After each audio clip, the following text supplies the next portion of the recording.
की हा जी दुःखाचा डोंगर गणेश डोंगर यांच्या कुटुंबावर परिवर्तन आला आहे, असा कुठल्याही ऊसतोड मजुराची जीवन आहे.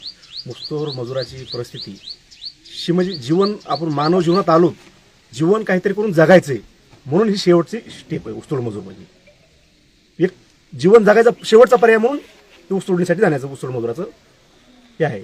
सर्वप्रथम ताई साहेबांनी 2 तारखेपासून कंटिन्यू फॉलोअप घेतात. तिथं लातूरमध्ये डॉक्टरांना बोलल्या, अश्विनींच्या वडिलांना बोलल्या, गणेशच्या सासऱ्यांना कंटिन्यू ताई संपर्कात होत्या आजपर्यंत.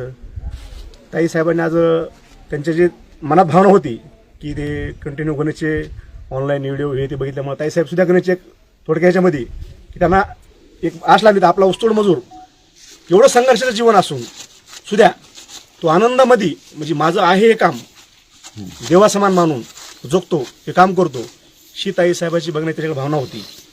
आणि एक ऊसतोड मजुराचं मातृत्व नेतृत्व म्हणून ताईसाहेबांनी आज त्यांना आर्थिक मदत इथं पाठवली. इथून पुढची स्वर्गीय गोपीनाथरावजी मुंडे साहेब ऊसतोड महामंडळाची मदत असेल, लोकनेते गोपीनाथराव मुंडे किसान अपघाती विम्याची मदत असेल, कुठल्याही प्रत्येक ह्याला मी क्षणोक्षणी त्यांच्यासोबत उभा म्हणल्या.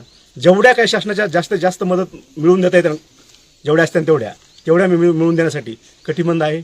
मी मुख्यमंत्र्याशी बोलून, ज्या मंत्री समाज कल्याण मंत्री जे आहेत त्यांच्यासोबत बोलून म्हणल्या.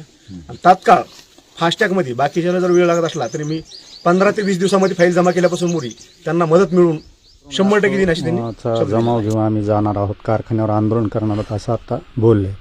तर हे तुम्ही जे त्यांना डेडलाईन दिली का, कधी आम्ही येणार आहेत, काय करणार आहेत आणि कसं असणार आहे नियोजन? 100% त्यांचे अनिल देशमुख म्हणून आहेत, अनिल देशमुख पाटील साहेब, त्यांना बोललो मी, त्यांना पण सांगितलंय की त्यांनी आम्हाला 2 दिवसाचा वेळ दिला. त्यांना सांगितलं 2 दिवसात जर तुम्ही नाही केलं, 2 दिवसाचे 4 दिवस घ्या, आम्ही 6 दिवस थांबलो, तुम्ही नाही केलं तर आम्ही 100% तिथं कारखाना बंद करू, हे त्यांना मी आधीच कळवलेलं आहे.